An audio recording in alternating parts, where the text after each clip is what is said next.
Hi friends, November 15న Karthika పౌర్ణమి 365 ఒత్తులు దీపారాధన శివుని ఆశీర్వాదం 100%. కార్తీక మాసంలో వచ్చే పౌర్ణమి చాలా విశిష్టమైనది. ఈ ఏడాది నవంబర్ 15న కార్తీక పౌర్ణమి వచ్చింది. ఈరోజు చాలామంది మహిళలు తమ ఆచారాల ప్రకారం నోములు నోచుకుంటారు. కార్తీక పౌర్ణమి రోజు చేసుకునే చలిమిల్ల నోము కేదేశ్వర స్వామి వ్రతం విశిష్టత గురించి తెలుసుకుందాం. కార్తీక పౌర్ణమి కార్తీక మాసం పరమేశ్వరుడికి ప్రియమైనది. పూజలు, జపాలు, దానాలు, స్నానాలు, నోములు వంటి ఎన్నో విశిష్టమైన కార్యక్రమాలతో ఈ మాసం నిండి ఉంటుంది. కార్తీక మాసంలో ప్రతి ఒక్కరూ ఉపవాసం ఆచరిస్తూ శివకేశవులను ఆరాధిస్తారు. ఈ మాసంలో ప్రాంతాల వారీగా కుటుంబ ఆచార ప్రకారం కొన్ని నోములు చేసుకుంటారు.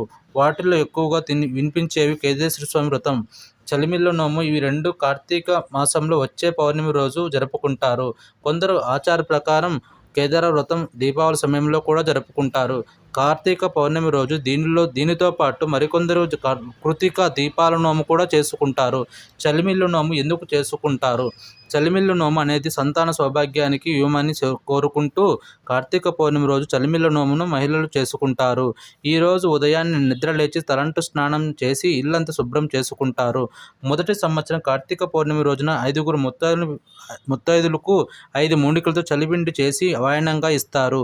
రెండవ సంవత్సరం 10 మందికి 10 మూలికలు చలిపిండి నుంచి, మూడో సంవత్సరం 15 మందికి ముత్తైదులకు 15 మూలికలతో బియ్యంతో చలిపిండి చేసి వాయనంగా ఇస్తారు. మూడో సంవత్సరం కార్తీక మాసం చివరి రోజు గౌరీ పూజ చేసుకొని ఆ తర్వాత వాయనంగా ఇస్తారు. ఇది ఉద్యాపనంగా భావిస్తారు. అనంతరం చలిమిల్ల నోము కథ చదువుకొని అక్షింతలు తల మీద వేసుకుంటారు. కార్తీక పౌర్ణమి రోజు కొందరు తమ ఆచారం ప్రకారం కేదేశ్వర స్వామి వ్రతం ఆచరిస్తారు. ఈరోజు కుటుంబం అంతా ఉపవాసం ఉండి కేదార రూపంలో పరమేశ్వరుడు పూజిస్తారు. ఈ నోము చేసుకున్న వారి అష్ట ఐశ్వర్యాలు లభిస్తాయి. అన్న వస్త్రాలకు లోటు ఉండదని భక్తుల విశ్వాసం. భార్యాభర్తలు కలిసి ఈ నోము చేసుకుంటారు.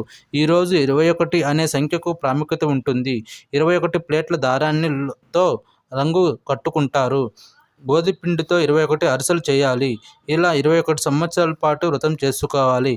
ఈ వ్రతం ఆచరించడం వల్ల పార్వతీదేవి శివుని శరీరంలో అర్ధభాగం అయ్యిందని పురాణాలు చెబుతున్నాయి.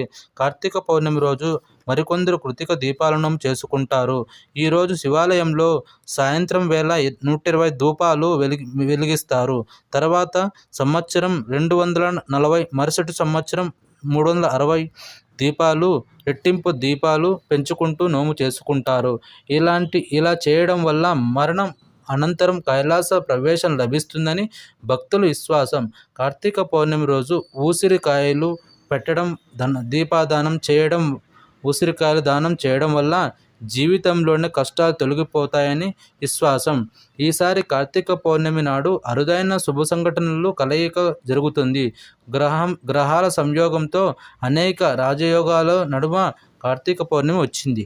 ఈరోజు పూజ, సత్యనారాయణ స్వామి వ్రతం ఆచరించుకునేందుకు శుభముహూర్తాలు గురించి తెలుసుకుందాం. నవంబర్ 15 శుక్రవారం జరుపుకుంటారు. దీపావళి కూడా ఈ రోజునే జరుపుకుంటారు.